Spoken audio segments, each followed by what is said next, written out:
untuk membuka acara kita hari ini, mari kita semuanya membaca Ummul Quran. Al-Fatihah. Bismillahirrahmanirrahim.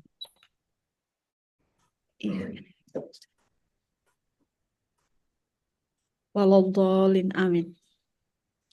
Untuk selanjutnya ada beberapa prakata opening speech dari Ibu Kaprodi. Disilahkan. Terima kasih Bu Pepi. Alhamdulillah ya teman-teman mahasiswa semuanya ini baru 25 yang masuk. Kemana yang lainnya ya? Tapi nggak apa-apa lah, mungkin nanti ini aja apa namanya Sambil jalan. ya gitu sambil jalan gitu masuk nyicil. Alhamdulillahirabbil alamin. Assalatu wassalamu ala asrofil anbiya'i wal mursalin wa ala alihi washabihi ajmain. Amma ba'du. Terima kasih kepada Ibu pemateri Bu Dia sekaligus teman saya, senior saya. Pokoknya banyak yang belajar dari beliau waktu dulu saat S2 sambil ya itu pengalaman yang berharga lah, meskipun ada nangisnya, ada ketawanya, namanya juga lagi kuliah kayak kalian sekarang lah gitu ya. Karena di UP S2 itu kan dulu saya mengalami banyak horor, tapi horornya jadi pengalaman yang berharga gitu kan ya Bu Dia ya. Bu Pepi Ya. juga kan mengalami. Jadi alhamdulillah akhirnya saya bisa mengundang Bu Dia karena pengennya tuh mengundang langsung offline gitu. Tapi ini buktinya karena ternyata banyak yang bentrok dan mepet juga di sini. Akhirnya ya udah webinar aja dulu. Yang penting kita bisa gali ilmunya dari Bu Dia ini gitu. Jadi saya harapkan teman-teman nih pada mahasiswa bisa sama-sama kita belajar dari Bu Dia karena saya jujur waktu saya S3 juga saya banyak mensitasi karya-karya beliau gitu. Jadi ini kan tentang scaffolding dan saya pun tentang scaffolding. Makanya saya ingat saya nanya ke Teh Dia gimana ini tentang scaffolding dan saya banyak mensitasi karya beliau di disertasi. Makanya nuhun ya Bu Dia, aduh banyak pisan ya nanya. Ya kita nanti mudah-mudahan bisa terus sharing dan alhamdulillah saya jadi kayak silaturahim lagi karena udah lama banget nggak ketemu selama ini cuma lihat di medsos gitu kan. Alhamdulillah bisa ketemu meskipun di ini ya di Zoom gitu. Ya semoga silaturahimnya tetap terjaga gitu dan semoga sehat-sehat. Mungkin itu saja dari saya. Insya Allah ini akan banyak manfaatnya. Jadi mari kita sama-sama dengarkan dari pemaparan Bu Diah ya. Terima kasih. Terima kasih Bu Kaprodi. Ini temanya sangat apa ya? Triggering question, big question mark tentang onion and giant and onion ya. This is connected with English as a young learners. Jadi untuk para teman-teman semuanya, yang para guru ini sangat challenging karena kita akan mengupas berbagai hal kaitannya dengan young learners. Baik, Bapak Ibu semuanya peserta webinar hari ini, untuk izinkan saya pribadi, Pepi Siti Fathurrohmah, untuk membacakan kurikulum vitae dari pembicara. Baik, siapkan bila mana ada yang mau menuliskan nomor teleponnya. Tidak apa ya, Bu Diah ya? Tidak apa-apa Bu, Ini dengan senang hati. umum. Jadi bila ada yang mau bertanya tentang young learners, jadi boleh dicatat. Nama beliau adalah Diah Busrayani dengan NIP 1978. Jadi masih sangat muda. 1978 ya. Sekian. Kemudian pekerjaannya sebagai dosen UPI Kampus Sumedang. Nah, saya baru lagi nih. Ternyata UPI juga di Sumedang. Kemarin Betul. UPI di Purwakarta. Selama ini sebagai mahasiswa UPI saya hanya tahunya yang Cibiru saja sama. Oh iya Bu. Khusus untuk anak-anak SD Bu itu justru yang learners. Oke, baik. Kemudian beliau lahir di Sumedang, ternyata memang di kampung halaman. Bekerjanya itu 22 Agustus 1978. Beliau tinggal di perumahan Jasmine Fajar Regency, itu juga Sumedang ya Bu ya? Ya, betul. Blok A nomor 74. Nih nomor teleponnya kalau mau dicatat nih, 081 223 787 111. Ya, itu nomor teleponnya. Kalau tidak tercatat, wayah naweh mau diulang. Beliau itu made in UPI. Jadi sebagai S1, S2, S3 UPI. Dan semuanya pendidikan bahasa Inggris. Jadi bahasa Inggrisnya molotok lah. Yang meletup ke ayam ya Bu Ical. Saya Molotov. Ya, lulus S1 2004, kemudian lulus S2 2008, lulus S3 di 2017. 2004 ya. Ini riwayat pekerjaan sangat banyak. Beliau sekarang itu ketua gugus penjaminan mutu ya Bu Dia ya. Betul, betul. Ya, jadi mutu pendidikan.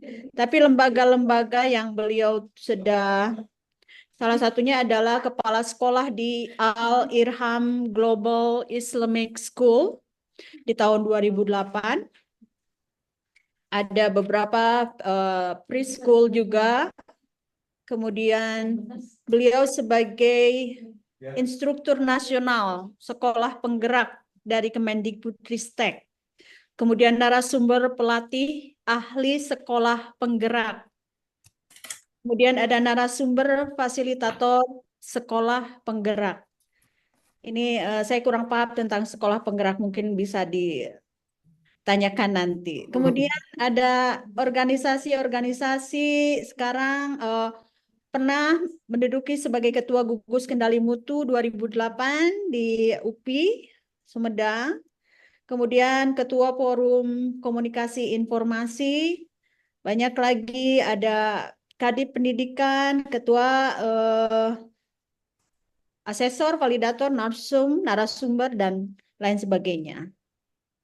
Baik, ini sangat menarik. Beliau itu memang fokusnya terhadap hal-hal yang kaitannya dengan young learners. Jadi ada beberapa karya beliau itu menjadi ibu tangguh melahirkan generasi terbaik, Masya Allah.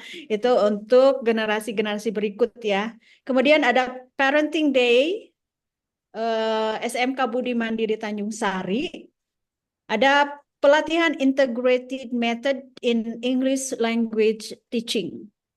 Lalu ada seminar nasional tentang literasi digital, memahami literasi digital bagi guru dalam menghadapi era 4.0 untuk membangun generasi cerdas, eksotik, atau dalam kurung, ekspresif, soleh, dan beretika. Amin. Ya, semuanya ini banyak yang tentang judul-judul beliau bisa di browsing ya di Google Scholar atau di internet.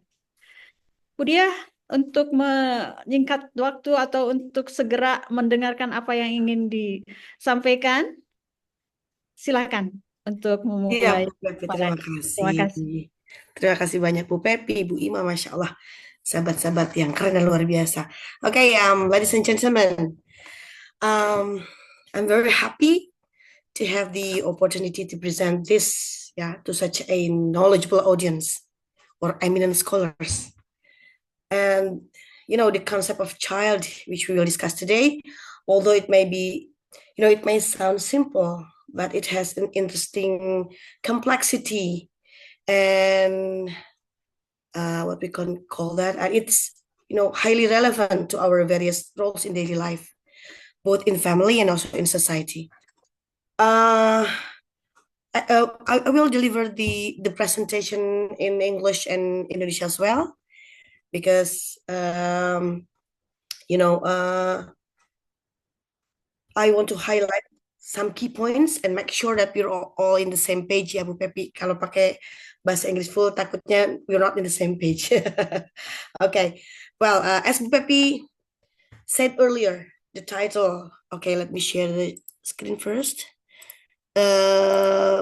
Previously the Giant and the Onion, tapi kemudian saya berpikir lagi sempat diganti The Giant and the Midget karena ternyata untuk untuk menekankan ukuran itu midget lebih bagus, tapi yang lebih populer adalah dwarf, seperti Seven Dwarfs ya, 7 kurcaci itu ya Bu, The Giant and the Dwarf. Dan seperti Bu Pepi tadi mention earlier, bahwasanya it begs the question, who is the giant and who is the dwarf, right? Okay, ini bisa dilihat, sudah muncul? Has it popped up in your screen yet? Sudah Bu? Sudah. Ya, agak-agak lambat sedikit ya. Right. Okay, the giant and the dwarf. Saya punya satu titik poin di sini. Kenapa pakai kata the giant and the dwarf? Betul-betul ingin membandingkan betapa bedanya bentuk kita dengan manusia atau subjek yang akan kita ajar. Let's say di SD ya. Kita karena ini berbicara tentang English for Young Learners. Jadi Bu Pepi, Bu Ima, saat kita masuk ke kelas, kita nggak sadar sebetulnya betapa anak-anak itu ketika melihat kita itu bahkan kepalanya mendongak ke atas begitu. Kemudian melihat betapa besarnya sesuatu di hadapan dia gitu ya. Seperti raksasa gitu. Jadi tanpa kita melotot pun, tanpa kita menaikkan intonasi suara pun, kita sudah menyeramkan sebetulnya. Ya, kita mungkin tidak sadar itu. Saat mereka melihat badan kita, itu sudah ada kesan di dalam benak mereka, kita itu sesuatu yang besar dan menakutkan. Walaupun kita tidak melotot atau tidak membentak. Makanya sangat penting menciptakan image yang friendly at the first time we teach them. Dari mulai raut muka, gestur, penampilan, dan sebagainya. Makanya kan kita bisa melihat ya teman-teman ya, di dokter anak beda sekali suasananya dengan di dokter umum. Kemudian di sekolah-sekolah SD beda sekali carvingnya, kemudian paintingsnya atau coloringnya dibanding dengan sekolah-sekolah SMP SMA. Itu saja sudah harus men-trigger pemahaman kita bahwa betapa mengajar anak-anak dengan mengajar dewasa sangat berbeda tentu. Begitu ya teman-teman. So actually who are they? Children itu siapa sih? Dan how they learn English? Kemudian kita juga suka berkelindan dengan banyak sekali myths ya around children learning English. Itu beneran apa mitos sih sebenarnya? Ya, kita akan kupas banyak hari ini. Sedikit ngebut karena waktunya agak terbatas. Teman-teman, look at this picture. Oke, saya menemukan ini somewhere. Teman-teman coba lihat, ada gambar kiri, ada gambar kanan. Have you imagined that actually Tuhan ya, kasih kita itu berapa sih? Berapa sel syaraf, teman-teman? How many synapses? Ya, tidak 1.000, tidak 1.000.000, tidak 1.000.000.000, tapi 10 sampai 15 triliun, teman-teman. Jadi setiap anak brojol, maka along with its birth itu ada 10 sampai 15 triliun sel syaraf yang Allah kasih, ya, yang Tuhan kita kasih. Dan satu sel syaraf itu mampu menerima 15.000 sinyal dari sel yang lain dalam waktu bersamaan. Sudah ini bukan, jadi sinyalnya sinyal kuat ya, sinyal Telkomsel ini. Kemudian satu sinyal mampu menerima 15.000, satu sel mampu menerima 15.000 sinyal dalam waktu bersamaan. Tinggal dikalikan sama Bu Pepi ya, 15.000 kali 15 triliun, mangga. Ya oke, saya juga menyerah Bu Pepi ya, banyak banget nolnya. Artinya, in this state of being, teman-teman, mungkinkah ada anak-anak yang, mohon maaf, slow learners, atau yang tidak pintar, atau yang bahasa pedagogiknya biasanya disebut asor? Harusnya tidak ada. Harusnya nggak ada, teman-teman. Ya, tapi Bu Dia kok banyak ya di sekolah. Jangankan belajar bahasa Inggris, belajar secara umum pun banyak anak-anak yang asor atau tertinggal. Nah ini adalah perkara seberapa bagus we optimize their synapses. Itu. Jadi nanti gambar yang harusnya ada itu adalah yang kiri, bukan yang kanan. Ya, semua sinap itu bersambungan. Semua rata dapat 15 triliun. Anak-anak yang asor ini bukan berarti mereka tidak hadir saat pembagian sel saraf dari Allah. Kayak saya ya, pesek saya nggak hadir pas pembagian hidung. Ya kayak Bu Ima dengan Bu Pepi, mereka hadir, saya nggak. Polos, jadi pesek hidungnya. Nggak ada begitu ya teman-teman ya. Pada saat Tuhan memberikan sel saraf yang 15 triliun itu, semua hadir, semua rata. Kenapa bisa ada anak-anak yang asor, teman-teman? Itu tadi. Ada kelalaian dari orang-orang dewasa di sekitar mereka, which might be us, ya, mungkin kita salah satunya, pada saat mengoptimalkan sinaps mereka. Jadi satu, makanan yang bergizi, ya, itu yang merangsang sinaps-sinaps saraf bersambungan. Teman-teman sering dengar mungkin bagi yang jadi ibu ya, sphingomyelin misalnya. Kemudian asam folat, ya, bukan asam sulfat ya, asam folat. Itu menjadi two amongst many vitamins, minerals, or important nutrients ya, yang itu bisa menyambung-nyambungkan sinap saraf. Jadi teman-teman katanya Pak Habibie itu ibunya doyan karedok kacang, teman-teman, karedok kacang panjang. Kan kacang panjang itu tertinggi asam folatnya, teman-teman. Jadi sebetulnya bukan di susu-susu yang mahal. Susu mahal, apalagi susu bubuk itu mengalami proses pasteurisasi ya. Jadi vitaminnya sudah hilang semua sebetulnya. Disuntikan vitamin yang buatan. Jadi teman-teman murah sebetulnya untuk cerdas itu. Tuhan itu hebat luar biasa, Masya Allah ya. Dia masih diajarkan banyak sekali hal seperti itu. Allah kita tuh keren, hebat ya. Tidak pernah tidak memberi, teman-teman. Ya. Tentang perkaranya apakah kita mengoptimalkan pemberian itu. Satu, makanan bergizi, yang itu sebetulnya tidak harus mahal. Kedua, nah ini yang saya katakan tadi, apakah kita mengoptimalkan itu. Kedua apa? Rangsangan orang dewasa di sekitarnya. Jadi teman-teman, if you receive many questions from our children, what do we do? Kebanyakan kita kesal, teman-teman. Ma, ini apa? Nih, anaknya ikut ke dapur ya. Ma, ini apa? Ma, masak apa, Ma? Ma, masak apa? Ma, masak sayur sop. Ma, masak apa? Ini apa, Mama? Ini wortel, Ma. Ma, kalau ini terong, Ma. Dia menilir, Mama ke rumah sakit, nggak ganggu aja.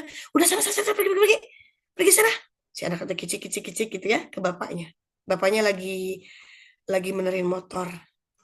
Pak, itu apa, Pak? Pak, ini air bukan, Pak? Pak, ini buat apa? Kata papanya. Pak, ini dimasukin jadi apa, Pak? Baru ketika si anak menuangkan cairan itu ke dalam motor, baru teriak, adek. Aduh, ganggu papa. Aduh, mama, teriak sama mamanya. Ya, datang ke mamanya, teriak ke bapaknya, si mamanya. Akhirnya, teteh, perlu si adek, teh. Akhirnya, si adek dikasih handphone oleh tetehnya. Selesai. That's the end of the page. Jadi anaknya kapan mau pintar, Bapak Ibu? Teman-teman semua.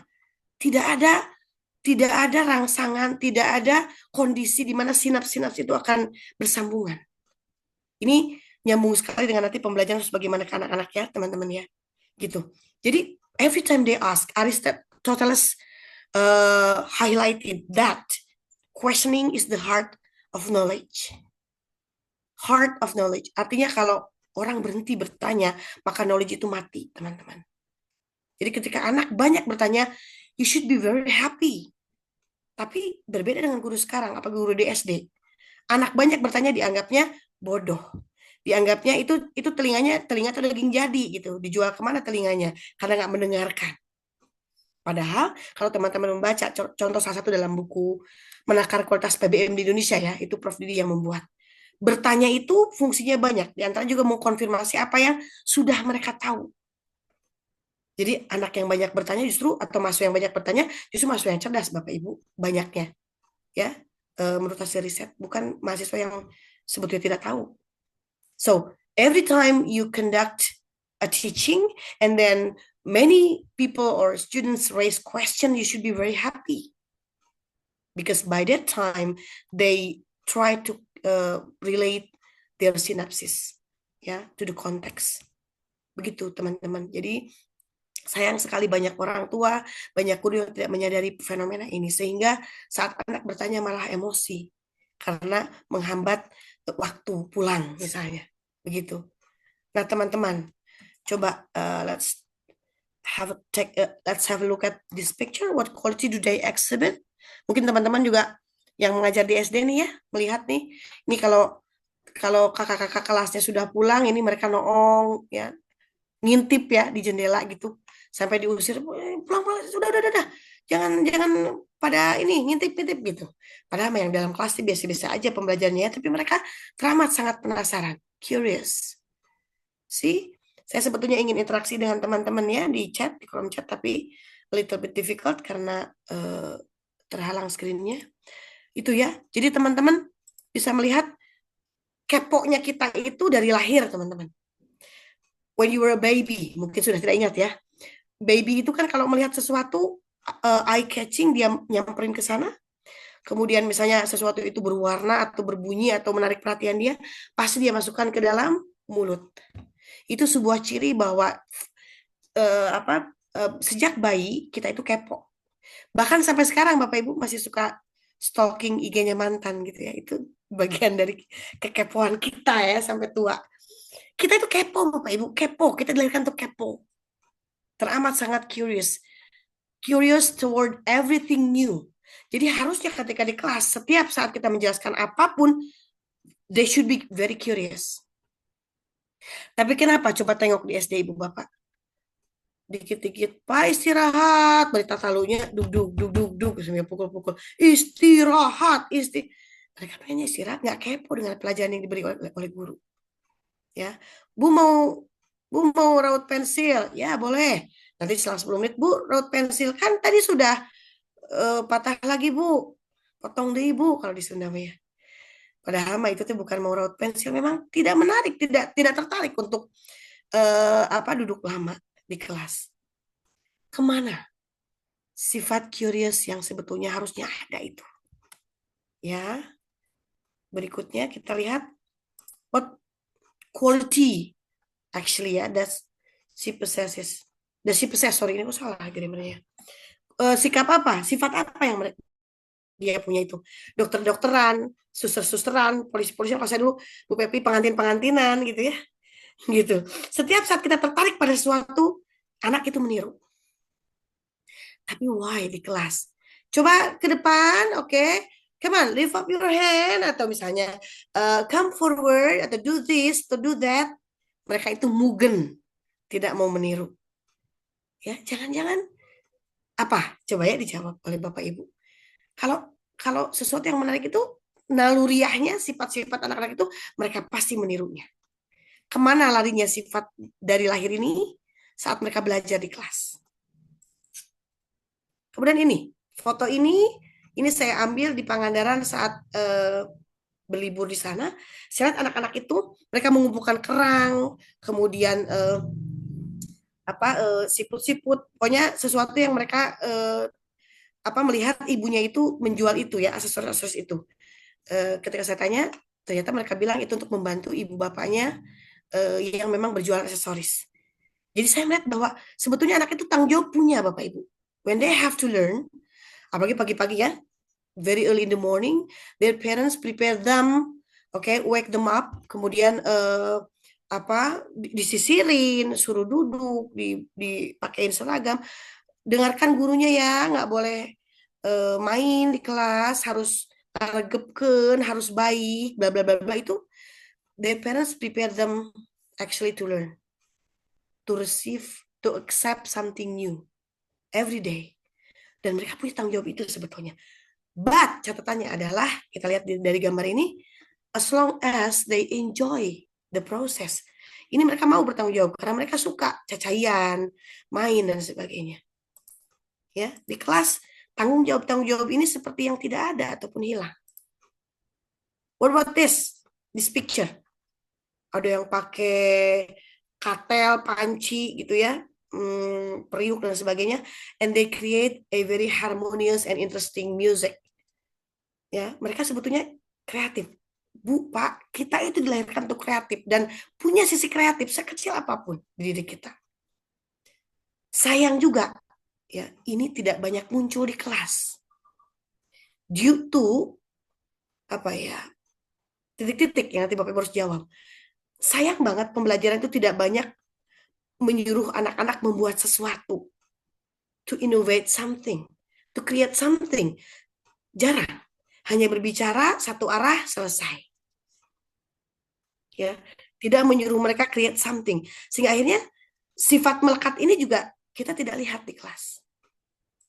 Ibu Bapak, why is that? Saya mau menjelaskan, mengenalkan ini kepada Bapak Ibu. Perkenalkan, ini Saimai.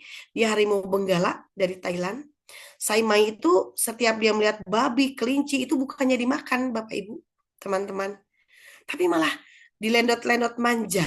Ya, Saimai tidak tahu itu makanannya. Kenapa?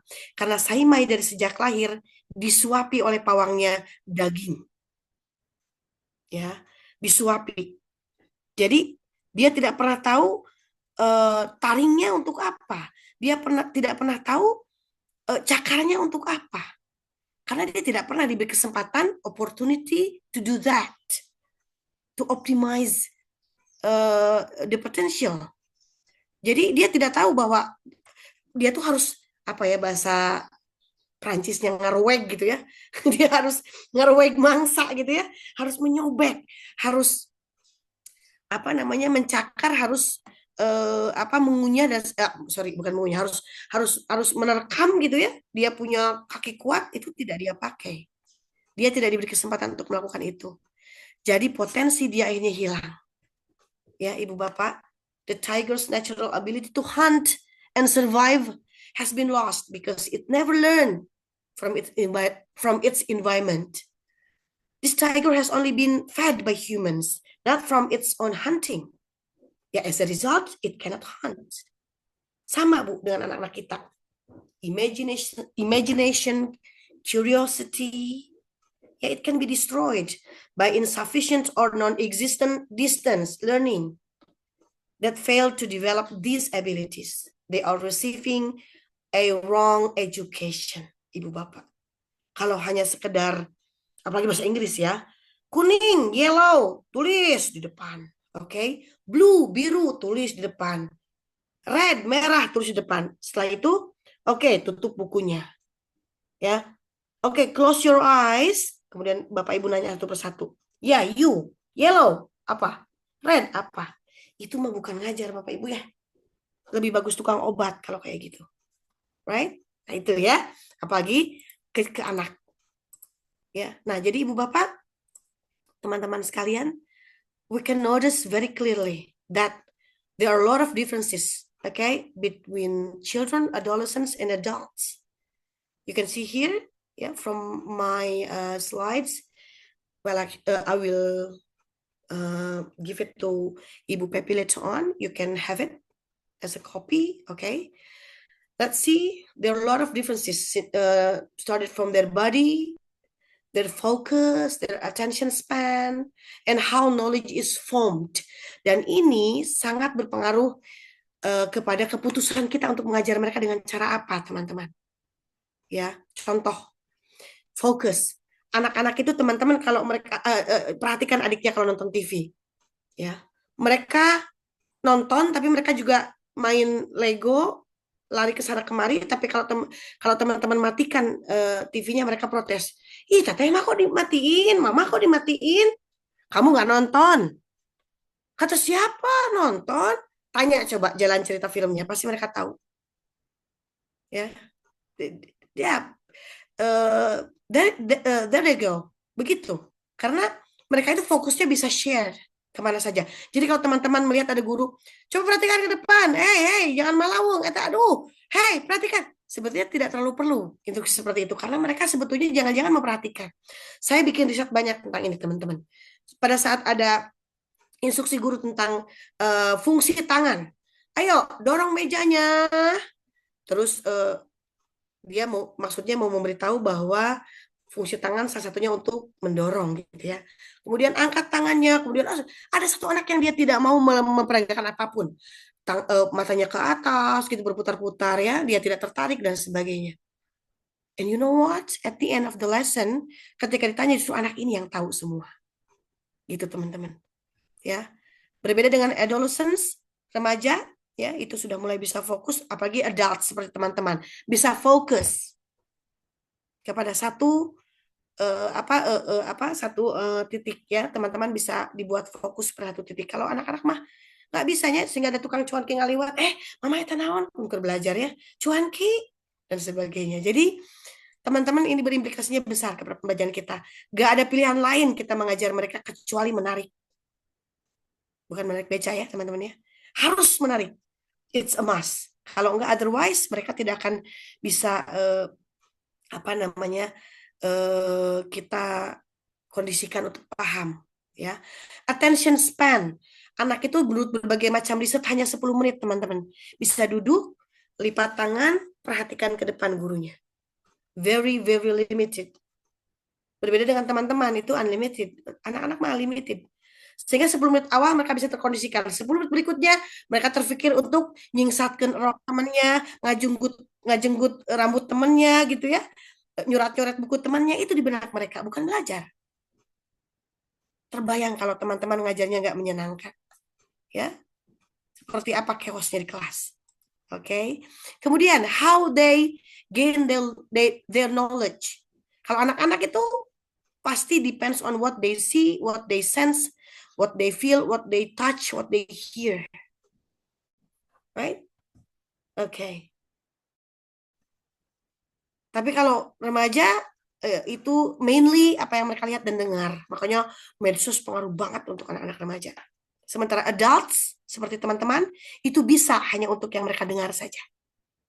Ya. Jadi even saya tidak menampilkan slide-slide yang menarik, yang bergerak, yang berwarna-warni, teman-teman masih bisa terkondisikan. Di anak SD jangan harap. Sih. Jadi teman-teman nanti punya pilihan saat akan mengajari anak SD misalnya tentang konsep what is that? Taste, ya. Sour, salty, and then sweet, bitter, dan sebagainya.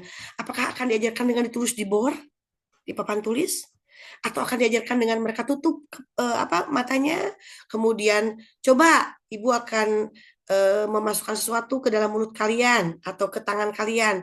Coba, what does it taste? Itu bisa jadi pilihan teman-teman karena mereka akan gain their knowledge dengan perfect gitu ya saat mereka melihat, mendengar, merasakan, melakukan gitu. Itu untuk anak-anak teman-teman ya. Kemudian what about their response? Kalau anak itu direct ya teman-teman, very direct. Kalau mereka tidak suka mereka akan bilang, kalau suka juga akan bilang, ibu bosen, ibu nggak asik, ibu istirahat. Beda dengan teman-teman, apalagi yang dewasa ya. Yang dewasa itu walaupun ngantuk ya ingin nguap itu akan berusaha menahan karena takut dosennya tersinggung. Ya. Kalau orang dewasa bisa begitu. Kalau anak-anak mah bosan ya bosan. Ya, nggak asik ya nggak asik. Dan itu mereka sampaikan. Dan itu akan buat kita drop mentalnya. Makanya ngajar anak-anak apalagi bahasa Inggris nggak boleh baperan. Ya, teman-teman. Kemudian self-centeredness. Self-centeredness. Teman-teman pernah dengar percakapan bapak aku mah dokter, bapak aku polisi, bapak aku tentara, pokoknya bapak tinggi-tinggi ya. Jadi tidak ada kita curhat ke anak, mereka mendengarkan dengan seksama. Saat kita curhat atau ngomong sesuatu, maka mereka sedang berpikir apa yang harus saya keluarkan agar lebih melebihi si teman saya.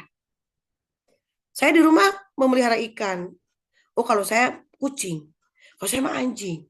Kalau saya gajah, bareng nggak tahu benar nggak tahu nggak ada gajah di rumahnya ya. Kalau saya ular gitu, anak gitu ya, itu self-centeredness-nya kuat. Jadi harus selalu mereka yang jadi focus of attention. Harus selalu mereka, nggak orang lain. That is why mengajari anak-anak SD, misal teman-teman punya teks for them to read, pastikan dalam teks itu terlibat nama-nama mereka. Jangan pakai nama-nama orang-orang Tepararugu, John misalnya atau siapa. Ganti, adapt oleh teman-teman. Pakai nama mereka. Mereka akan sangat-sangat tertarik karena mereka they are being involved in the text. Ya, itu self-centeredness sangat tinggi, teman-teman. Kalau teman-teman masih begini, ini berarti masih anak-anak nih. Ya, kalau udah gede masih begini, ini egois. Kalau mereka egosentris, bukan egois. Begitu ya, teman-teman, right? And then external influence, ini terkait motivation. Kalau mereka itu very strong dari eksternal. Jadi belajar disuruh ibu gitu ya. Menghafal disuruh oleh tes itu kuat di anak-anak dan di remaja. Kalau di orang dewasa lemah. Di orang dewasa yang kuat adalah motivasi internal. Whether saya ingin dihargai, saya ingin dapat kerjaan bagus dan sebagainya. Kalau di anak-anak disuruh masih. Sehingga kalau teman-teman mengajar tidak menarik, ya mereka tidak akan belajar. Karena motivasinya masih sangat-sangat eksternal, belum dari dalam diri. Gitu. Ya, teman-teman. Kemudian attitude towards learning. Ya, kalau untuk anak-anak they can be supportive or otherwise or at the opposite they cannot be supportive. Dalam memberikan respon, dalam menjawab, dalam misalnya bahkan mendengarkan pun mereka bisa tidak suportif. Ya, ini lagi-lagi berimplikasi bahwa gak ada pilihan lain kecuali mengajarnya menarik. And then how about their thoughts? Their thoughts, they are very concrete. Jadi kalau gini, contoh ya, teman-teman misalnya mengajarkan penjumlahan. 1+1 sama dengan 2. 2+2 sama dengan 4. Lalu teman-teman menuliskan itu di papan tulis. Kata Brunner, kata Vygotsky itu salah besar. Karena itu kalau kalau teman-teman menuliskan 1+1 di papan tulis, itu berarti tahap ketiga, yaitu adalah simbolik. Jadi tahap pertama itu iconic, kemudian enactive, kemudian simbolik. Jadi satu itu mereka harus tahu apa ikonnya. Jadi kalau teman-teman mau mengajari mereka lambang bilangan, first itu bawa dulu satu itu apa, dua itu apa, tiga itu apa, sampai mereka bisa membayangkannya bahwa satu itu, dua itu, tiga itu, misalnya. Jadi bawa jeruk satu ke kelas, atau lidi, atau sendok, atau kelereng, whatever. Bawa dua, bawa tiga, mereka bisa melihat ikonnya, kelereng itu. Karena sama seperti teman-teman, kalau saya tanya, ada berapa misalnya nih kelas TBI semester 1, ini banyak kan nih kayaknya nih orangnya. Teman-teman lihat, oke, hi, hello. Oke, right. Misalnya teman-teman melihat nih di depan ada papan tulis. Teman-teman bisa sebut berapa papan tulis di depan teman-teman? Ini kayaknya jauh dari mikrofon ya untuk Ayo, TBI. unmute. Oke. Oke, ada satu misalnya ya. Satu itu teman-teman lihat bendanya atau angka satunya. Ya kan? Di depan teman-teman ada berapa gelas misalnya nih minum, atau ada berapa buku berserakan. Misal 4. Ya teman-teman lihat apanya, 4-nya atau bukunya. Jadi 4, 2, 1 itu very abstract teman-teman. That's not concrete. Gitu. Jadi itu tidak bisa diajarkan sebetulnya kalau hal yang konkret itu. Kecuali taraf berpikir mereka sudah sampai ke sana. Which is us. Kita sudah sampai ke situ taraf berpikirnya. Jadi kalau kita membayangkan pun kita bisa jawab itu. Anak-anak belum. Belum, darling. That is why di TK teman-teman sering mendengar ya atau melihat 7+8, 7, 7+8, 7-nya di kepala atau 8-nya di kepala, tangannya diangkat begini 7. 8-nya di kepala. 7, 7, 8, 8, 8, 9, 10, 11 gitu. Itu tahap kedua, inaktif. Setelah yang pertama, iconic, teman-teman menunjukkan, oke, pen, pens, pencil, pencils. Makanya konsep grammar semuanya abstrak, teman-teman. Di anak-anak nggak bisa diajarkan secara abstrak. Right? You should raise up something. Oke, pen, pencils. Pen, pen. Kalian bawa 3 buah pencils. Kalian bawa 4 buah pencils. Kalian bawa 5 buah pencils. Terus drill begitu. Ya. Dugikan kajebleh eta bibirnya ya teman-teman. Terus drill itu. Mereka harus melihat konsep abstrak, konsep plural and singular itu gimana sih? Gak bisa diajarkan. Kalau banyak ujungnya S, kalau tidak banyak tidak ujungnya tidak S. Cek budak teh. Oh berarti tiisnya kalau haus bisa diminum. Jadi ke situ S-nya ya. Because they're very very abstract. Ya, oke. Begitu ya teman-teman ya. Jadi please beware of that ya. Bear that on your mind when you do teaching for children, right? Okay, what else the differences? Look at this. The learning sources. Itu for children, their learning sources is their environment. It's a must. They learn from everywhere, from everything around them. Apapun yang mereka lihat, mereka belajar dari itu. So, when parents say rude words, kayak, mohon maaf, goblok misalnya, wah, they will easily absorb that. Because all the surroundings actually is their learning. Ya, jadi teman-teman juga melihat ini sebagai sebuah perhatian ya, beware of that, tapi juga sebagai opportunity bahwa membelajarkan mereka bisa pakai lingkungannya itu jauh lebih efektif gitu. Kalau remaja kan circle-nya ya, bonds-nya, friendship-nya yang jadi sumber belajar mereka, maka betapa sangat betapa sangat berharga pendapat teman itu. Kalau mereka pakai baju kata temannya jelek, mereka pasti ganti atau tidak pede seharian. Itu remaja. Kalau kita adults, kita itu yang jadi sumber pengalaman, yang menjadi sumber pengetahuan kita adalah pengalaman. Kita itu we do experiential learning. Kalau kita pernah lewat ke situ, jatuh, maka kita tidak akan lagi lewat ke situ. Betul nggak? Salah. Bukan begitu, teman-teman. Oke, sedikit mohon maaf menyimpang. Apa itu experiential learning? Karena saya greget lagi bikin research tentang ini. Jadi teman-teman, experiential learning itu begini. Mohon maaf, saya ingin merevisi statement bahwa pengalaman adalah guru terbaik. Menurut saya itu salah. Kurang lengkap. Harusnya pengalaman yang direfleksi itu adalah guru terbaik. Contoh, saya ngobrol sama Bu Pepi. Bu Pepi, kemarin saya lewat gang itu, terus jatuh. Oh iya, Bu Dia, iya. Oke, Bu Dia, berarti saya nggak akan lewat gang itu. Nah, itu pengalaman yang tidak direfleksi. Tapi Bu Pepi cerdas, teman-teman. Bu Pepi ngerefleksi itu. Bu Pepi nanya ke saya, Bu Pepi, emang Bu Dia lewat situ kapan? Tadi malam, Bu. Oh. Ada lampu nggak di situ? Oh, kebetulan gelap. Oh, oke. Bu Dia, kalau nggak salah malam itu kan hujan, Bu Dia. Iya, Bu Pepi. Jadi saya memang lewat situ pada saat hujan. Terus emang Bri mau kemana? Mau ke kampus, kan terlambat nih. Mau menghadiri pertemuan dengan Pak Rektor. Oh, berarti Bu Dia tergesa-gesa dong. Oh, saya teh lari. Terus udah gitu saya teh pakai sendalnya teh licin lagi. Bawahnya nggak bergerigi nih. Gitu. Maka Bu Pepi menyimpulkan sebagai pembelajar yang sangat cerdas Bu Pepi ini. Berarti bukan gangnya yang salah. Tapi Bu Dia lewat ke situ malam-malam, hujannya besar, jalannya licin, gelap, dan pakai sepatu yang nggak bergerigi. That's reflected experience, teman-teman. Ya, oke, that's experiential learning, right? Nah, inilah yang menjadi sumber belajar bagi orang dewasa. Jadi diajari tidak diajari, pelajaran berharga mereka adalah pengalaman. Anak-anak itu tidak itu, teman-teman, tapi environment. Ya, so please bear that in mind. You should make your teaching safe and sound, right? Nah, kayak gitu. Jadi environment harus diperhatikan. Next, learning pattern.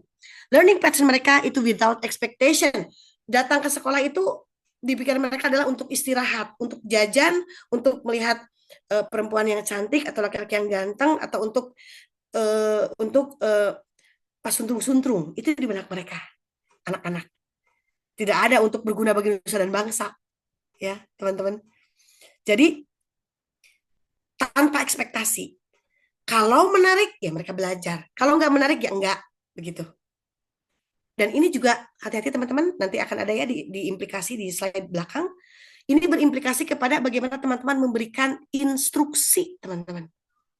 Ya. Pikiran mereka here and then. Sorry, here and now. Kalau orang dewasa, bisa yesterday, today, and in the future. Kalau anak-anak tidak. Here and now. Maka instruksi juga pastikan betul-betul yang saat itu sedang akan dikerjakan itu yang diinstruksikan, teman-teman. You should very make it clear. Do you agree? Atau do you understand? Nah, bagus nggak kasih instruction kayak gitu ke anak-anak? Yes, tidak bagus, teman-teman. Do you understand of what? Too wide. Apa anak-anak? Do you understand? Yes, miss. Yes, right. Yes, miss. Gitu. Pasti yes jawabannya. So avoid that kind of instruction, teman-teman. Ya. Lebih baik you be more specific. For example, do you understand what Ibu said earlier about the words? Or do you understand the pattern? Very good. Atau do you understand the illicit not in the sentence? Nah gitu. Very specific. Ya. Jangan do you understand saja. Right. Kemudian learning aims mereka tadi saya bilang have fun. Maka belajar pun wayahna harus membuat mereka itu have fun. Tidak bisa conditional. Ya. Nah, yang intellectual development yang tadi saya terangkan ya, mereka tidak bisa procedural, makanya 4 tambah 3, 4, 1, 2, 3, 4, tambah 3. Kalau kita kan langsung lanjut aja. 5, 6, enggak mereka. 4 tambah 3, 1, 2, 3, 4, 1, 2, 3. Balikan lagi. 1, 2, 3, 4. Nah, gitu. Itu prosedural, mereka belum bisa. Maka pastikan mengajari mereka itu sesuatu yang satu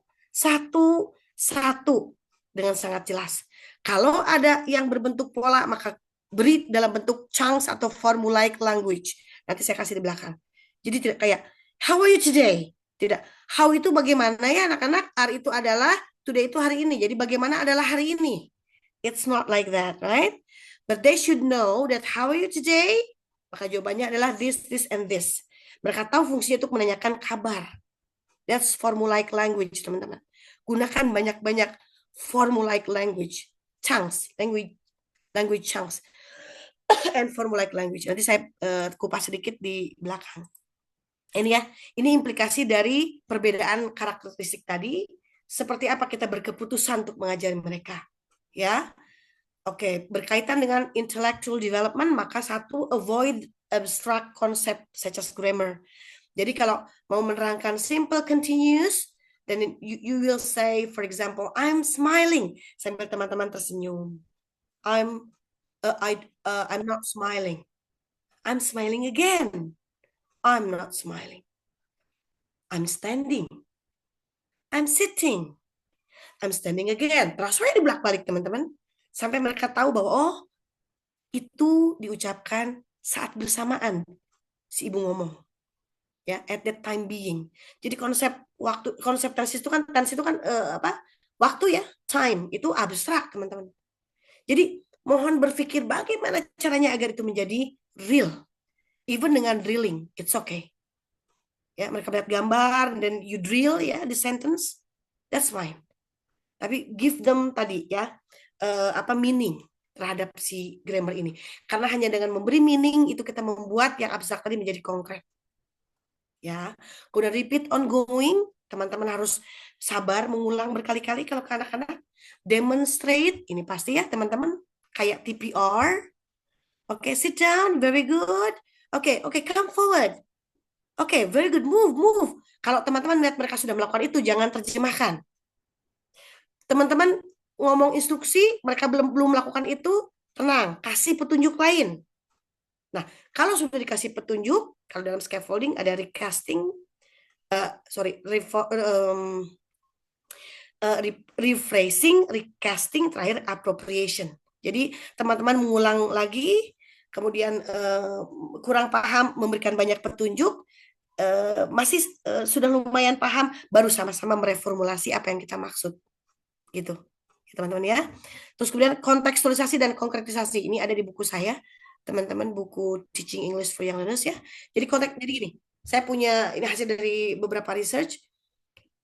Oke, misalnya anak-anak bertanya, Ibu, cabbage itu apa, Bu?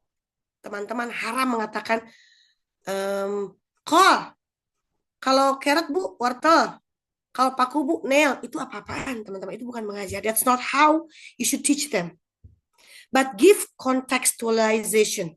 Jadi kalau teman-teman ngajak mereka naik tangga, saat mereka jatuh, mau langsung ke handap menggelitik, teman-teman, mereka nyangsang dulu di tangga ke sekian, terus naik lagi.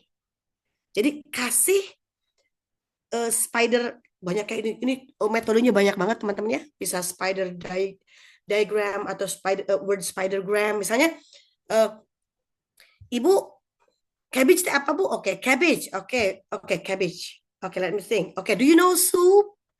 Do you like soup, everybody? Okay, good, nice, excellent, right? Okay, what are there in the soup? Apa aja nak dalam sup itu? Kata mereka, kentang, Bu, very good. Potato, what else?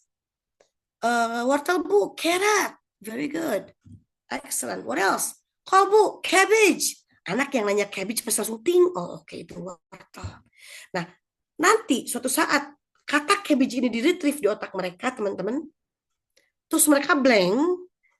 Maka apa yang kita ciptakan sebagai rantai berupa sayur sop itu akan muncul, pop up di mereka. Cabbage, aduh, cabbage sebentar. Oh ya, kata si ibu teh sayur sop. Oh, yang ada di sayur sop sebentar. Kentang. Oh, oke, kol. Nah gitu. That's how our brain works, teman-teman. Apalagi di anak-anak. Semakin banyak teman-teman ngasih kontekstualisasi, semakin kuat kosakata itu bertahan di benak mereka. Jadi rumus yang namanya sehari 3 kosakata, besoknya 6 kosakata, besoknya 9 kosakata, sebulan 90 kosakata tuh. Setahun terus dikalikan. Itu konsep itu menurut saya Kalau bilang bullshit kasar ya Bu Pepi ya. Pokoknya konsep itu nonsens ya kalau bagi saya. Ya. Sehari 3 kosakata, besoknya 6. Besok lagi ada 3 kosakata baru dibuka di kamus. Kita ingat, tapi 3 yang awal hilang. That's what we do. That's what our brain does. Kalau kita hanya sekedar menghafal, kemudian memorize atau reiterate gitu ya, ditulis atau gimana, dipikirkan. That's not how to learn vocabulary, darling.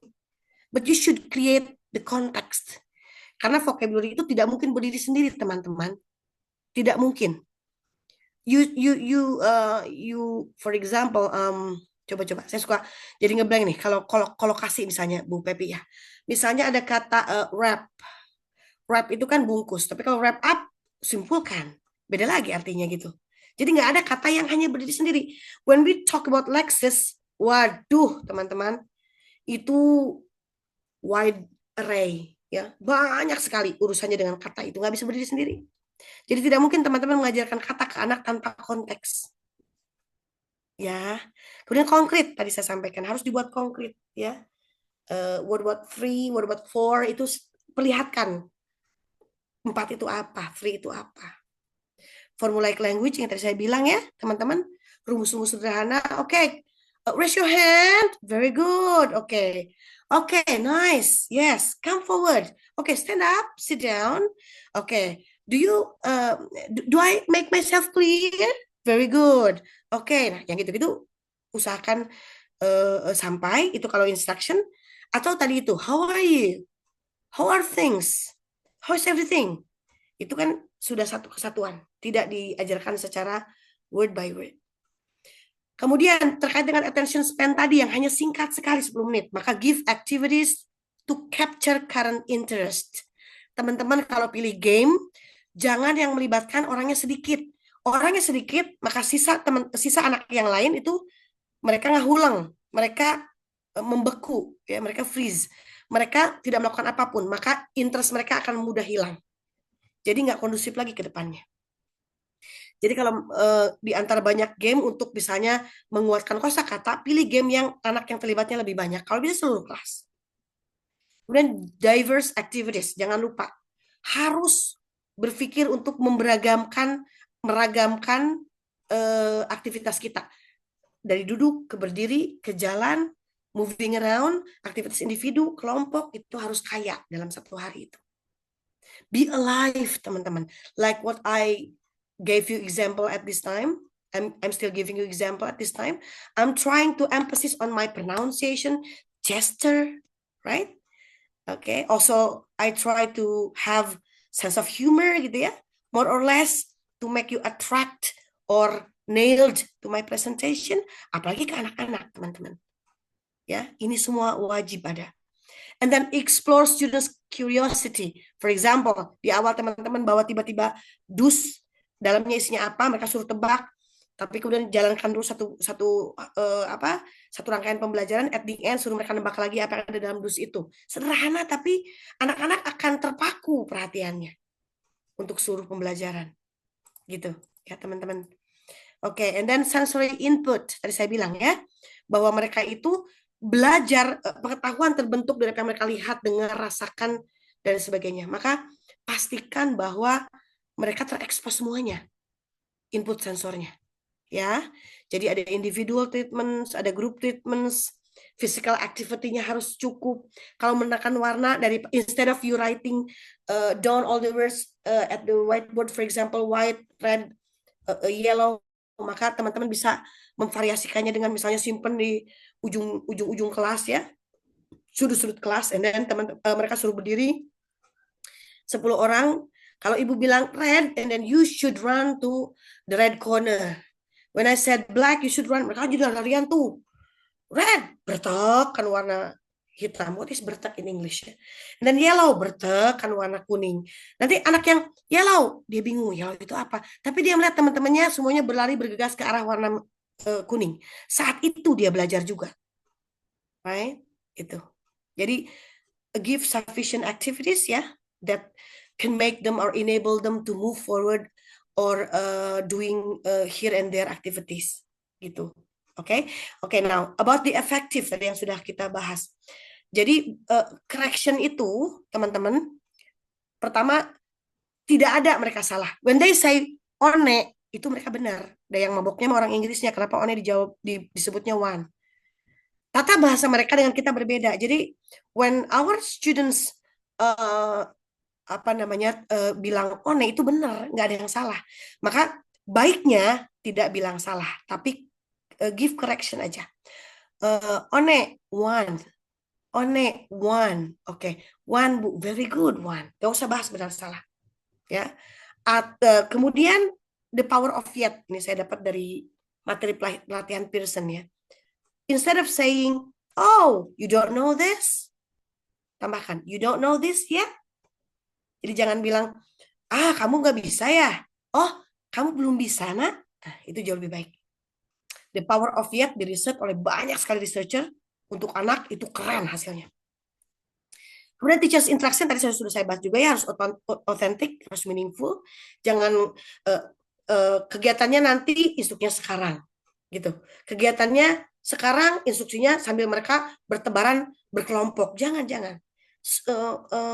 Kondisikan mereka untuk mendengar instruksi, berikan instruksinya, ulang lagi, terus ibu bapak minta salah satu untuk mendemonstrasikan whether they understand atau tidak. Itu disebutnya concept checking questions ya. Ngerti nggak sih nih mereka? Demonstrasikan, setelah itu baru bagi mereka dalam kelompok, then voila ya, they can scatter. Kalau bapak ibu suruh mereka berkelompok dulu, baru dengarkan ibu, hey, wah udah mereka sudah dengan teman-temannya sudah nggak bisa. Ya, beri instruksi now and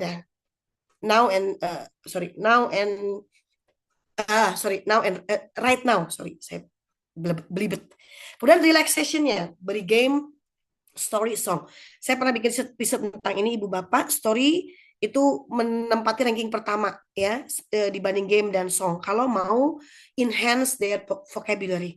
Karena kalau story itu ada konteks lagi-lagi. Kalau lagu miskin konteks ya teman-teman.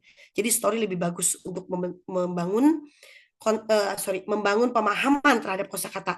Kalau membangun hafalan, song. Tapi membangun pemahaman karena harus ada konteks, maka story is better, much better. Kemudian awards ya, reward and punishments itu mesti jalan di mereka. Teori behavioristik masih keren lah untuk anak-anak mah. Ya, kalau untuk bapak ibu kan itu sudah sedikit melemah powernya. Tapi untuk anak-anak power behavioristik ini tinggi untuk reward dan punishment. Learning styles. Nah, ini juga jangan lupa Bapak Ibu, mereka ada yang auditory, ada yang visual, ada yang kinesthetic. Jadi teman-teman cari combine semua keputusan mengajar yang membuat mereka itu tiga-tiganya terekspos, teman-teman. Gitu. Kalau ada anak yang ketika gurunya mendikte, dia terus-terusan melihat ke catatan temannya, bukan berarti mereka tidak menggunakan telinga mereka, teman-teman. Tapi mereka nyaman dengan melihat. Mereka tipe anak visual. Gitu. Kalau ada anak yang begitu cepat ketika teman-teman membuat mind map di depan papan tulis atau menyimpan gambar walaupun blur dan kecil dan tidak berwarna. Ada anak yang tidak nyaman begitu. Dia nyamannya mendengarkan. Begitu, teman-teman. So, please bear this in your mind about how to integrate auditory, visual, and kinesthetic ways of teaching. Ya. I discussed this a lot in my book actually. So, ini hampir mendekati the end ya, karena kita tidak punya banyak waktu, teman-teman. Okay, these are some alternatives if you want to boost their auditory, visual, or kinesthetic ways of teaching. Ya, ini poin-poin penting. Learning through listening and hearing. You can bring music. Ya, suggest the point ways of teaching to your class, okay?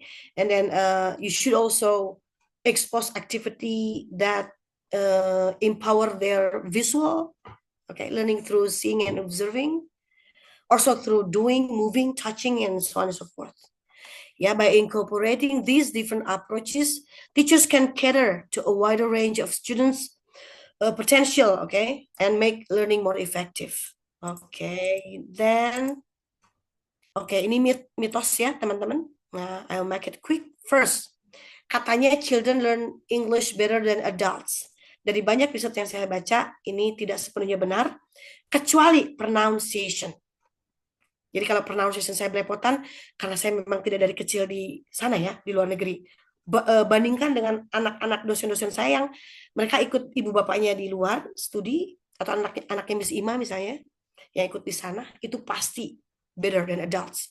Dalam terms of pronunciation, tapi dalam konteks lain, adults can perform better bagi grammar. Kemudian children learn English best by repetition.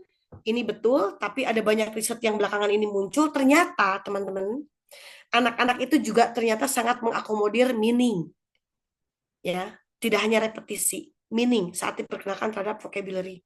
Jadi, instead of saying orange, orange, orange, tapi it should be better, for example, kasih lihat gambar orange-nya atau buat sentence misalnya, I like oranges, they're sweet, but I don't like misalnya apa ya? But I don't like misalnya green oranges, they are sour, misalnya gitu. Jadi teman-teman kasih konteks ke setiap kosakata yang diperkenalkan.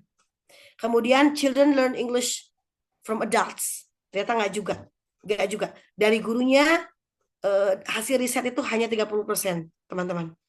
They learn everything from their environment.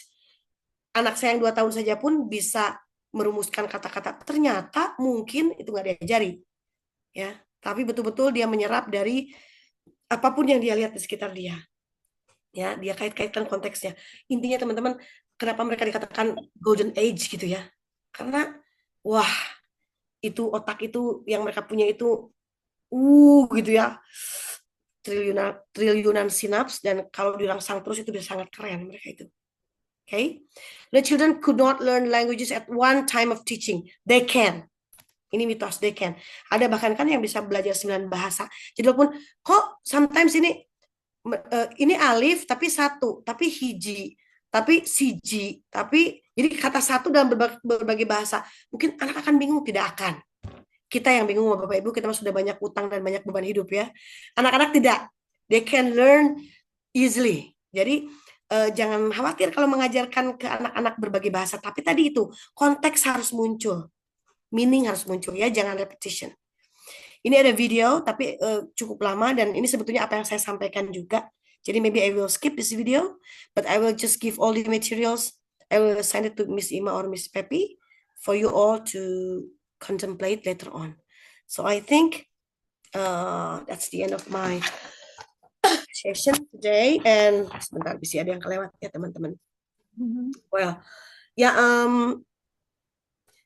maybe I will sum something up. Okay, to sum it up, teaching children and adults to learn English is completely different ball of game.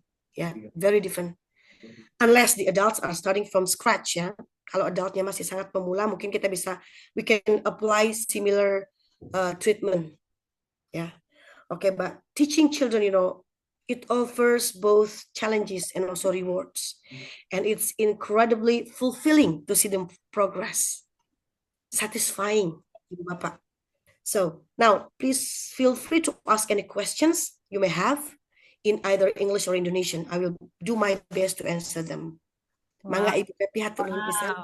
Applause untuk dia. Masya Allah. Terima kasih, ini sangat banyak sekali yang telah disampaikan oleh Bu Diah ya. Ada beberapa kaitannya bahwa anak-anak itu sangat-sangat unik. Ya. Saya mencatat beberapa ya Bu Diah, mohon maaf untuk ini hanya sedikit. Jadi ada curiosity. Yes. Tuh. Kemudian ada sesuatu yang mereka lihat konkret. Tidak abstrak ya. Kemudian yaitu iconic, settings untuk plural atau mengajar objects. Kemudian ask many questions. Yes. Ya, kemudian optimize all the senses. Yes. Jadi ada semuanya digunakan, matanya, telinganya, semuanya, rasanya, touching. Kemudian konteks dan meaning. Itu ya, semuanya sangat-sangat banyak sekali, dan ini ada beberapa Bu Diah, kebetulan ada yang menulis proposal tentang learning style ya, jadi ada yang audio, ada yang visual, kemudian Ini sangat menarik bila mana mahasiswanya ini menghubungi, mohon Oh, come. By all means. Iya, ini ada beberapa proposal yang untuk tesis anak dari TBI yang kaitannya dengan learning style. Alright. My pleasure. Advance. Oke, para peserta webinar disilakan untuk memberikan pertanyaan atau tanggapan atau apapun, silakan. Ada yang mau? Pak Hilman masih adakah? Bu Mila ada? Ada yang mau ditanyakan? Yanti, Witri, semester 1 silakan. Silakan Jamin. Rahmatullah Hidayah, silakan. Unmute, dear. Hidamis? Ya. Okay. Thank you all for a chance and for the explanation. I want to ask, you said before about don't stop children to ask. But Okay. I want to ask you because not all children has a very strong critical thinking, Mhm. but there are also children who always silent and never ask. Okay. So how to make them asking? Okay. Yeah, how to make them critical? Okay. Okay, thank you, Miss. Thank you Rahmatul Hidayah. Ya. Keren banget Mau pertanyaannya. langsung jawab saja, Bu Boleh, Dia? Bu Pepi, boleh. Terima kasih. Baik, begini, darling. Ini keren Bu Pepi. Saya sedikit pengen lebih menjawab secara ideologis. Jadi teman-teman betul sekali yang disampaikan oleh Rahmatul. Kita itu secara kultur tadi itu ya, menanggapi pertanyaan itu masih mainly berpikir bahwa itu adalah ketidakbisaan, ketidakmampuan, kecacatan dan sebagainya. Padahal bisa jadi mereka confirm apa yang mereka sudah tahu dan itu sebetulnya adalah salah satu indikator dari kecerdasan. Maka Ibu Bapak ini sebuah kontemplasi bagi kita. Hati-hati saat anak bertanya, tekniknya banyak yang harus kita pelajari. Misalnya ketika anak bertanya, setelah anak bertanya, kita kasih pause atau jeda ya. Okay, is that all you want to ask? You want to add more? Come on. Okay, right. Nah, nanti misalnya kita mengundang partisipasi dari teman yang lain untuk menjawab. Ada yang menjawab nih, Miss, I would like to give opinion on that. Okay, go ahead. Nanti menjawab. Setelah menjawab, kita mengatakan misalnya, oh that's not good, or that's not true, or that's not it. Juga tanpa giving pauses, memberi jeda. Itu juga katanya ternyata salah, Bu Pepi. Jadi ketika anak memberi jawaban pun kita harus kasih jeda juga. Okay, is that it? You want to add some more? Jadi hal kecil yang guru lakukan itu ternyata setelah diriset mampu meningkatkan kepercayaan diri anak lebih tinggi untuk memberikan pertanyaan atau respon atau opini. Jadi betul kata Rahmatul Hidayah, nggak semua anak kritis, diam aja. Bayangkan oleh kita Bu, betapa mungkin banyak sekali intimidasi yang dia dapat dalam hidupnya gitu, sehingga dia tidak merasa nyaman untuk mengungkapkan sesuatu, Bu. Mungkin di rumahnya, mungkin in their society, atau mungkin by their friends, bullying and so on and so forth lah, that kind of thing. Jadi anak-anak tidak merasa nyaman untuk bertanya. Jadi ini for a bigger wide of analysis, menjadi PR kita bersama bagaimana memberikan respon yang baik saat anak bertanya. Bahkan Bu, yang saya dapat dari Pearson ya, saya baru dapetin ini. Kayak anak kalau diskusi, guru tuh harus berdiri di mana gitu.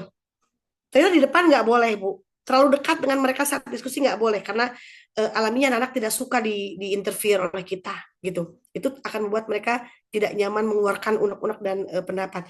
Jadi bahkan posisi berdiri kita pun diatur kalau di Pearson itu.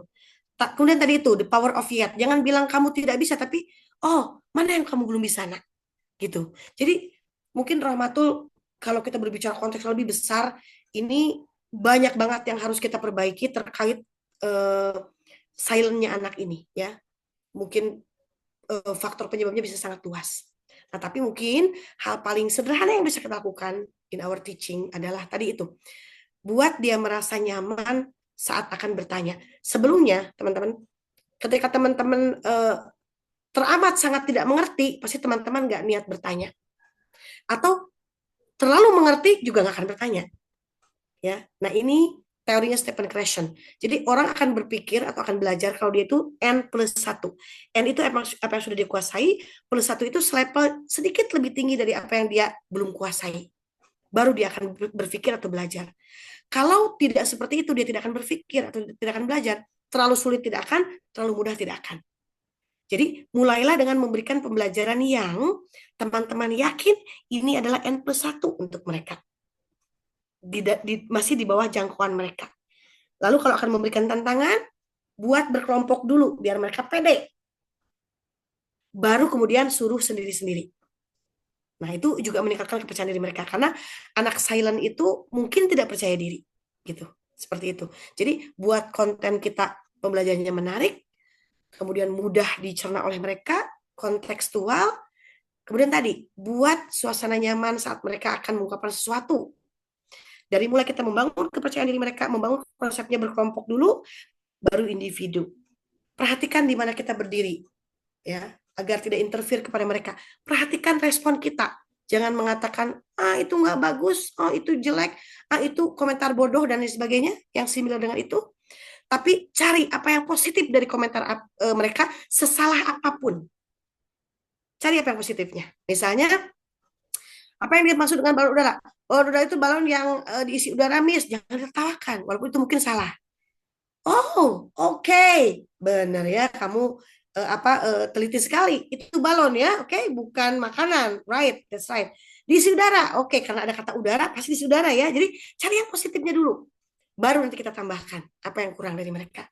Kalau kita guru-guru sudah terbiasa mengajar begitu, sepertinya Bu Pepi, kita tidak akan terlalu banyak menemukan kelas-kelas yang silent gitu ya. Karena ada kepercayaan diri yang kita tumbuhkan.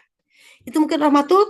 I hope you are not satisfying enough with my explanation because you have to dig deeper about this through your reading, ya. Itu through many sources. Oke, Bu Pepi. Ya, terima kasih Bu Dia. Ada lagi selanjutnya? Ini sangat jelas sekali ya jawabannya untuk Da. Silakan yang lain bila mana ingin bertanya. Bu Ima ada yang ingin ditanyakan? Ais. Jangan Bu Ima, saya deg-degan kalau Bu Ima nanya. Karena ini yang kelihatannya Bu Ima yang wajah. Yang lainnya off kamera. Ayo, ini sangat menarik sekali mumpung Bu Dia masih ada dan kita ada waktu sebelum. Nah, Mila, are you going to ask something? Okay, go ahead, Mila.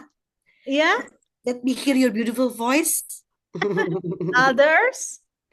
Go ahead. Nanti Bu Pepi boleh juga kalau mau consult di luar ini ya, boleh. Saya tadi sudah Bu Pepi sudah share nomor saya, boleh. By all means. Untuk ininya apa?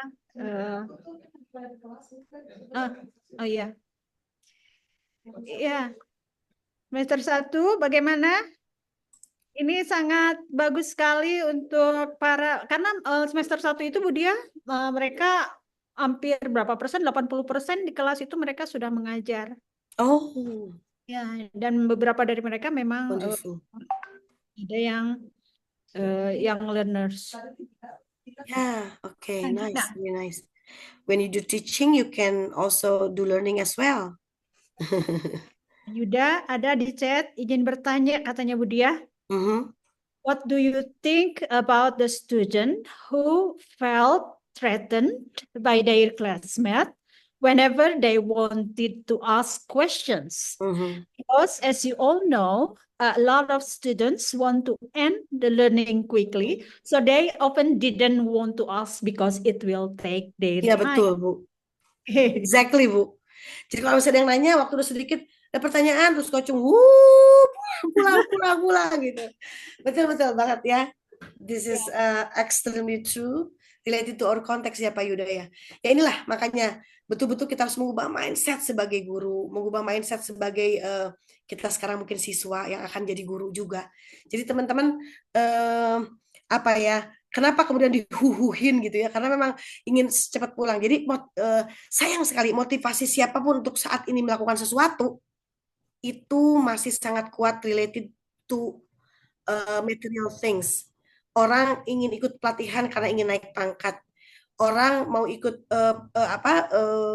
akselerasi karena ingin gajinya lebih besar, orang ingin ikut sekolah karena ingin lulus dapat kerjaan bagus, itu yang begitu-begitu ya. Almost none, ya, I didn't say none but almost none, student who are, who feel very encouraged to do things because of their own. Saya memang harus bertanya karena saya butuh. Yang lain juga asik ada yang nanya karena saya juga butuh informasi itu. Nggak ada yang begitu ya di kita, jarang gitu. Jadi ini juga pertanyaan yang sangat keren ya, karena menyangkut analisis yang harus lebih jauh daripada hanya sekedar apa yang kita lakukan saat ini, teman-teman. Betul-betul mesti mengubah mindset bahwa kalau ada yang bertanya itu harta karun gitu buat kita sebagai guru gitu ya. Berarti pembelajaran kita diterima, kemudian kita disukai dan sebagainya. Jadi jangan dianggap beban ketika ada yang bertanya. Nah, ini juga harus menjadi nyawa untuk untuk murid-murid kita. Jadi satu cara termudahnya adalah kalau teman-teman ada yang melakukan hal seperti itu, ditertawakan gitu ya. Ya jelas teman-teman harus meluruskan itu. Hey, guys, come on. Ini pertanyaannya bagus sekali, ya. Bahkan ibu juga bisa belajar dari pertanyaan ini. Come on.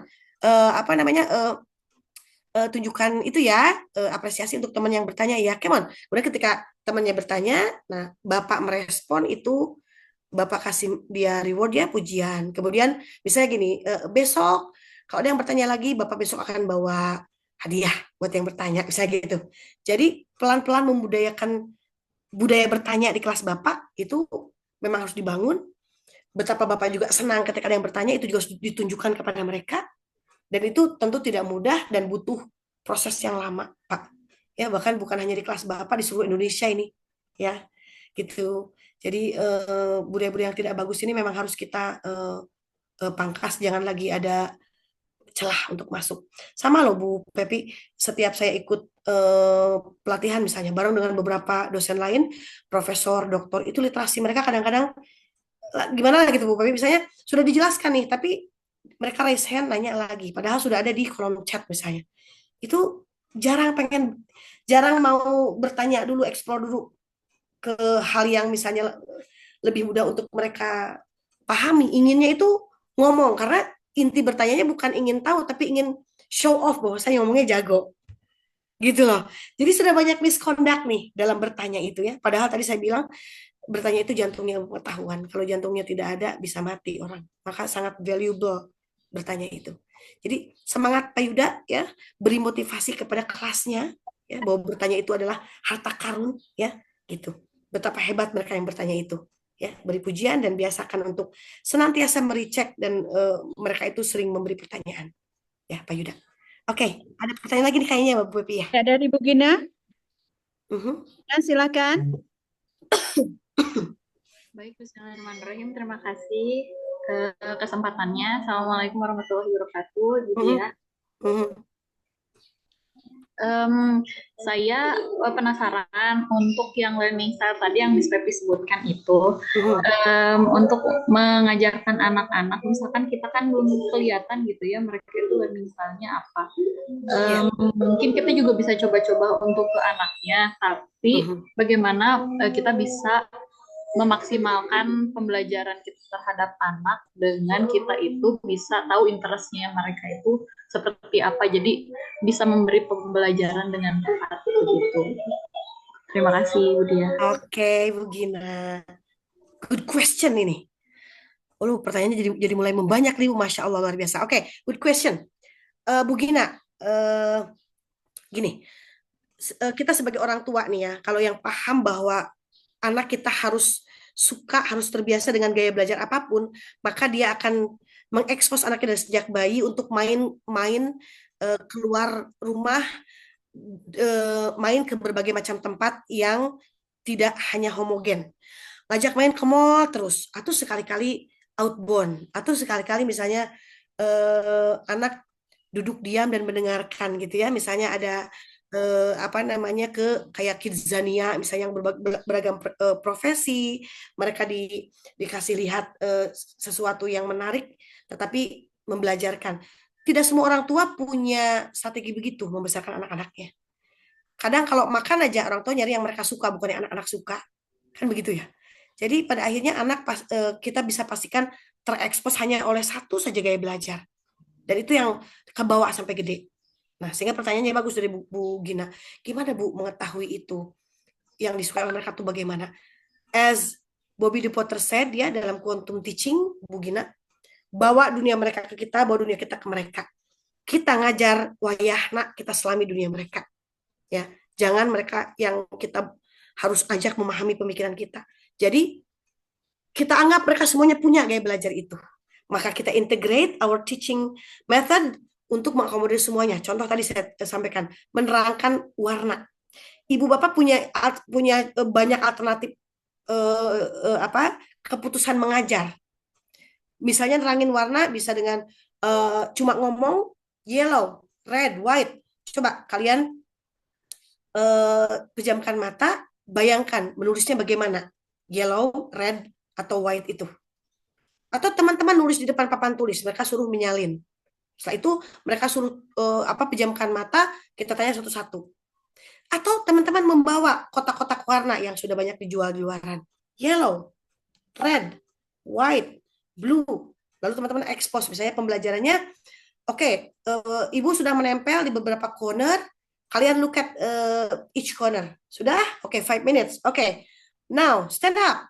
Every time I call upon one color, and then you just have to run towards it. For example, yellow. Lari ke sebelah mana berarti kuning Bu, very good. Red, lari ke sebelah mana merah Bu, very good.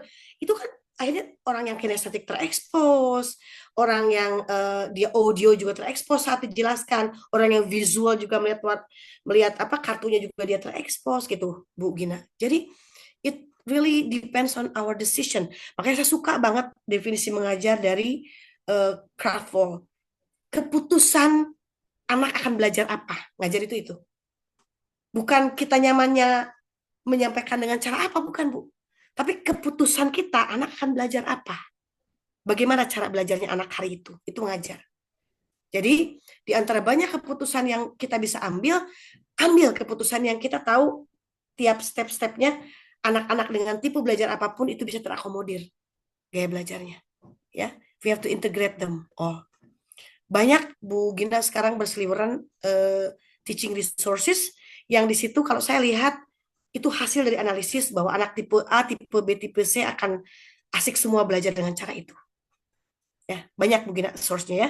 Nanti kalau dibutuhkan di Pearson juga sangat banyak, saya bisa kasihkan ya untuk teman-teman yang membutuhkan, boleh langsung directly contact me gitu ya. Bu Pepi, saya langsung ke pertanyaan berikutnya. Cantik.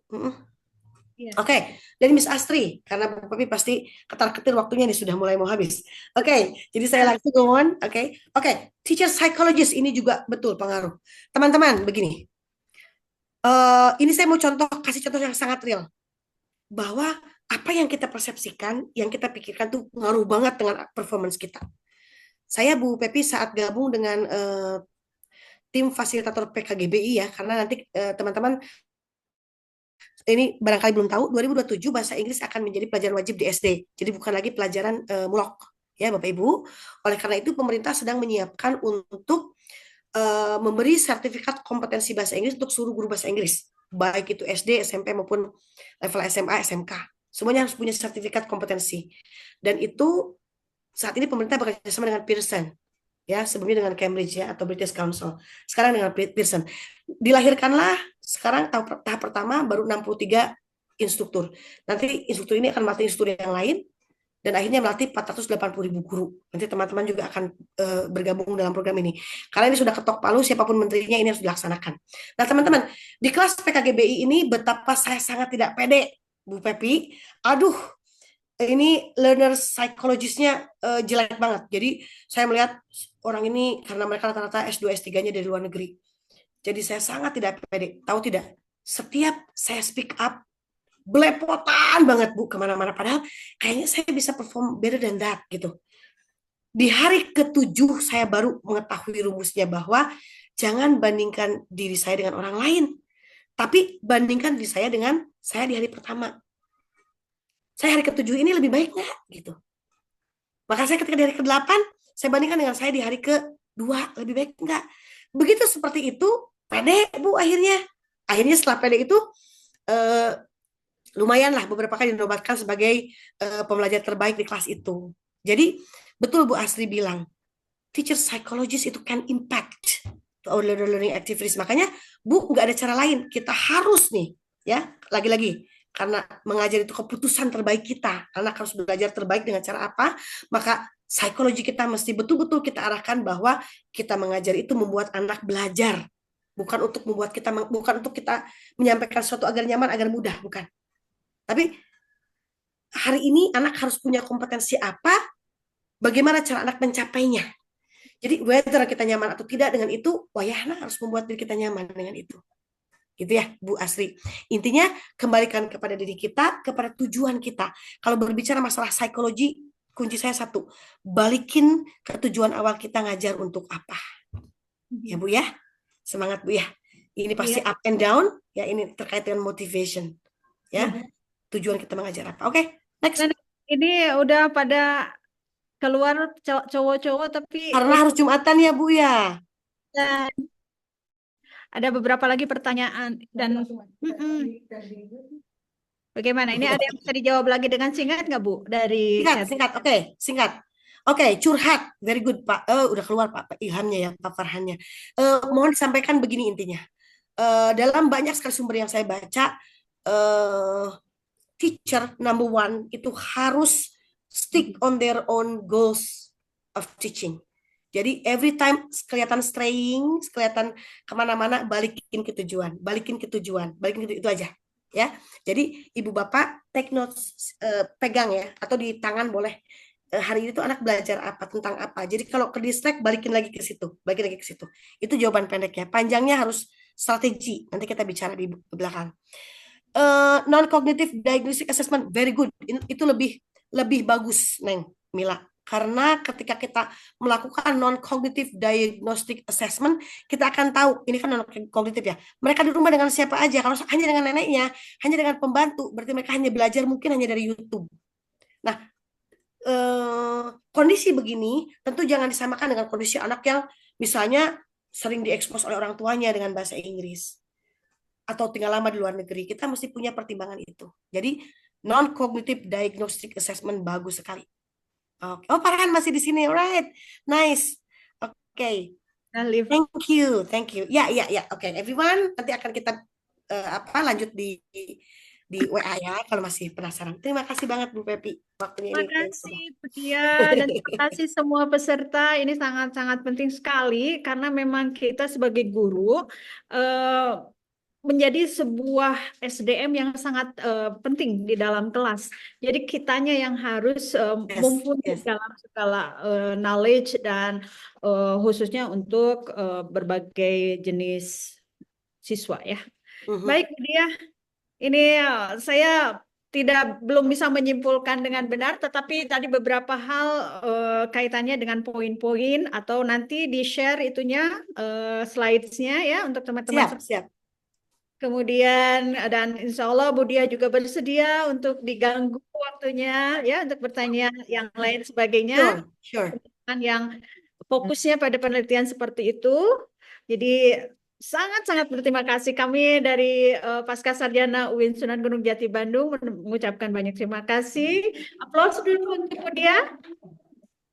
Ya. Terima kasih semuanya. Sami-sami Bu Ima, sami nuhun. Ya. Everyone. Sehat-sehat. Ya. Amin. Semoga sehat-sehat. Amin. Ya. Everyone, thank you. Kita baca hamdalah bersama-sama untuk menutup pertemuan kita pagi ini. Alhamdulillahirobbilalamin.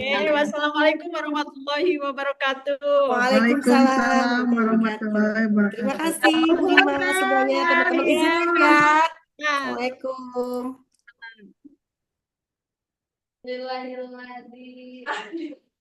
Iya, nah.